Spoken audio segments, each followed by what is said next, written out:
respostas curtas, né? Respostas curtas que a gente tem. Deixa eu ver se tem aqui alguma pergunta para hoje. Deixa eu ver. Não temos especificamente agora feita, mas nós temos aqui perguntas que foram feitas, né, anteriormente, ontem, e hoje a gente vai responder, né, publicamente, tá bom? Então, deixa eu ver aqui. 3 perguntas de hoje. Bom, a primeira pergunta que tem aqui diz assim: na purificação do templo, Jesus estava com raiva? Né? Naquela purificação do templo, Jesus estava com raiva? Aí a resposta diz assim: sob hipótese nenhuma. Jesus, que é o próprio Deus, consegue, mesmo que quisesse, ficar com raiva ou com ódio. Mesmo que ele dissesse assim, vou ficar com raiva, ele não conseguiria. Vou ficar com ódio, não conseguiria. Tá? Aqui. Mesmo ele sendo 100% homem, 100% Deus, Jesus é o modelo maior para o fruto do Espírito em nós, né? O domínio próprio. Ele é o melhor exemplo do que seja domínio próprio. A ira que uma pessoa possa ter é normal, a ira. O que se torna raiva ou rancor, né? Cadê? É normal. Não, desculpe. A ira que uma pessoa possa ter é normal e algumas vezes até saudável. Às vezes até saudável. É bom você botar para fora assim, ó, né? Melhor do que ficar guardando. Para fora. Muito bem. É até saudável algumas vezes. Cadê? E não é pecado. Pecado é manter-se na ira. É quando eu faço questão de continuar com aquela ira. Aí se torna pecado. O que se torna, então, raiva ou rancor. Tá bom? É por isso que a Bíblia diz, ó, irai-vos e não pequeis. Outro texto diz assim, não deixe o sol se pôr sobre a vossa ira. Entendeu? É no sentido de não fique nisso. É humano, mas não fique nisso. Saia disso.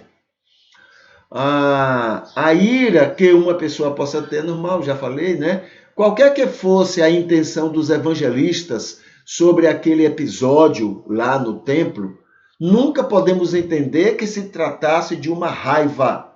No máximo, uma ira de Jesus. Uma ira, no máximo.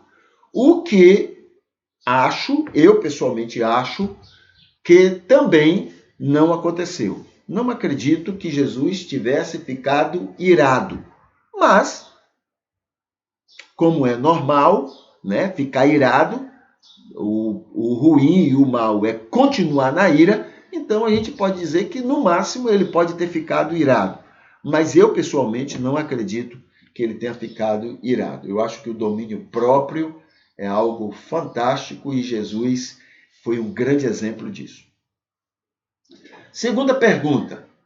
Pedir na oração é demonstração de falta de fé? Ficar pedindo, né? É demonstração de falta de fé? Sim e não. Sem dúvida que quanto mais fé nós temos, mais descansamos na vontade, sabedoria e poder de Deus. Muitas vezes nem lembramos da aflição que vivemos, porque estamos descansados, né, em Deus. Muitas vezes nem lembramos da aflição que vivemos, pois cremos que Ele sabe bem como nos ajudar. Agora, pedir também mostra anseios de um filho em relação a seu pai. E Jesus pediu coisas a Deus, mas sempre com a condição de Deus ter a liberdade para fazer o que fosse da vontade dele. Seja feita a tua vontade. Então, pedir é uma demonstração de ausência de fé, mas também pode não ser ausência de fé. Tá bom? Agora, eu pessoalmente não gosto muito de pedir, porque quando a gente pede, digamos, Senhor, me dá uma caneta, Senhor, me dá uma caneta, ó Deus, me dá uma caneta, ó Deus, me dá uma caneta. Aí ele me dá um computador e eu não enxergo. Ele me dá a oportunidade de ter um computador e eu não enxergo, porque eu estou de olho na caneta. Entende? Então, quando eu não fico falando para ele o que é que eu quero, eu termino ficando mais aberto para descobrir o que é que ele está me dando. E ele não falha. Tá bom? Então, mas não há problema nenhum em pedir caneta. Tá? Só não pode fazer como Paul Yang-Shu, ou Davi Yang-Shu, né? Que era tão badalado por aí, né? Enquanto estava vivo, escreveu livros como Louvor que Liberta, enfim, essas coisas. É que ele dizia que Deus não dava a caneta a você enquanto você não dissesse que é a marca da caneta, a cor da caneta, o tamanho da caneta, se você não especificasse o que é que você queria de Deus. Não, isso aí não tem isso. Deus não é seu escravo, não é seu servo para atender o que você quer. Né? Jesus estava correto. Senhor, eu te peço isso, mas seja feita a tua vontade. Aí sim, aí você está aberto. Né? Mas o negócio está especificando a Deus o que vai fazer. Às vezes eu estou pedindo uma caneta, mas ele quer me dar coisa melhor. Mas eu estou pedindo uma caneta, ele vai me dar uma caneta? Não, ele não dá a caneta, porque ele me ama. Ele está vendo que eu estou um tolo e estou pedindo uma caneta. Ele vai me dar uma coisa melhor do que caneta. Tá bom? A terceira pergunta é a seguinte: Deus é a favor do divórcio? Deus é a favor do divórcio? Essa é a terceira pergunta. E a resposta que eu coloquei aqui diz assim: ninguém no mundo é a favor do divórcio. Ninguém no mundo é a favor do divórcio. Tá bom? Muito menos Deus.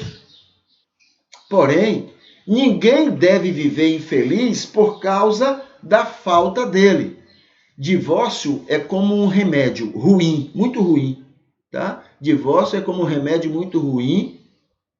Ele é ruim para todo mundo, mas não tomá-lo, em algumas circunstâncias, é muito pior para todo mundo também. Entendeu? Termina sendo ruim para todo mundo, inclusive para o reino de Deus. Cadê?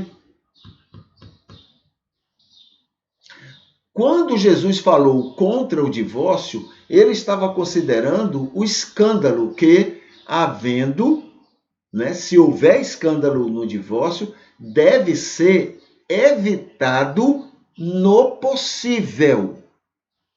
No possível. Tá bom? Cadê? Mas, em último caso, deve ser tomado se trouxer felicidade para os envolvidos.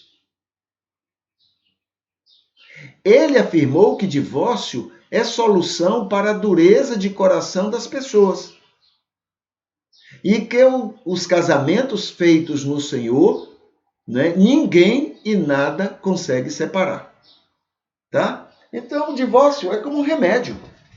Né? Quem é que, digamos, se eu ver, pensa num remédio ruim antigamente, hoje eu não lembro mais, não tomo muito remédio, mas antigamente tinha aquele mertiolate, né? Aquele bicho era pior do que a enfermidade, né? Mas ninguém gostava dele, ninguém gostava de tomar aquele negócio ruim daquele jeito. Agora, tinha casos que a pessoa, mesmo não gostando, mesmo não querendo, tinha que tomar. Entendeu? Tinha que tomar. Mas ninguém nesse mundo é a favor de divórcio. Não, tem aí gente. Não, o que as pessoas estão lutando é para que ninguém fique infeliz. Para que ninguém seja infeliz. Essa é a ideia. Mas ninguém é favorável. É como aborto. Quem é que é favorável ao aborto? Só se for uma pessoa doente. Ninguém é favorável ao aborto. Agora, é um remédio. É um remédio que deve ser tomado em algumas circunstâncias. Tá bom? Então não temos que ficar criando dificuldades. A Bíblia não diz que cada um vai dar conta de si a Deus? E por que a gente fica se metendo nas coisas dos outros? A gente faz 200 coisas erradas. E a gente fica olhando o que é que o outro está fazendo errado para a gente falar mal, para a gente criticar, para a gente. Cada um sabe de si. E cada um vai dar conta de si.